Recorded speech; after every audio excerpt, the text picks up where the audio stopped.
સુરત લોકસભા બેઠક પર રાજકીય ડ્રામા બાદ ભાજપ ઉમેદવાર બિનહરીફ બન્યા હતા। ત્યાં સુરત કોંગ્રેસના ઉમેદવાર નિલેશ કુંભાણી સંપર્ક વિહોણા થતા કોંગ્રેસી કાર્યકરો નિલેશ કુંભાણીના ઘરે ગદ્દારના બેનરો લઈ પહોંચ્યા હતા। આગામી લોકસભા ચૂંટણીને લઈને સુરત બેઠક પરથી ભાજપે ઇતિહાસ રચીને વિજય યાત્રા શરૂ કરી છે। ઇતિહાસ એટલા માટે કે ભારતીય જનતા પાર્ટીએ પ્રથમવાર કોઈ લોકસભા બેઠક બિનહરીફ જીતી છે।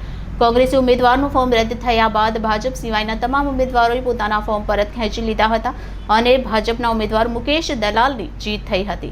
સુરત લોકસભા બેઠક પર કોંગ્રેસના ઉમેદવાર નિલેશ કુંભાણીનું ફોર્મ રદ થતાં મોટો રાજકીય ડ્રામા થયો છે।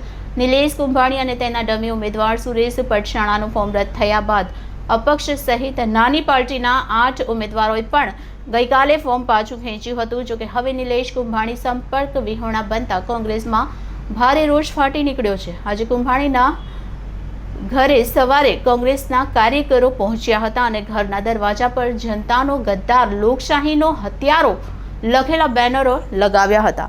નિલેશ કુંભાણીના સરથાણા વિસ્તારમાં આવેલા ઘરની બહાર તાળું મારેલું જોવા મળ્યું હતું। પોલીસને જાણ થતાં જ દોડી આવી હતી અને કોંગ્રેસના કાર્યકરોની અટકાયત કરતા ઝપાઝપીના દ્રશ્યો જોવા મળ્યા હતા।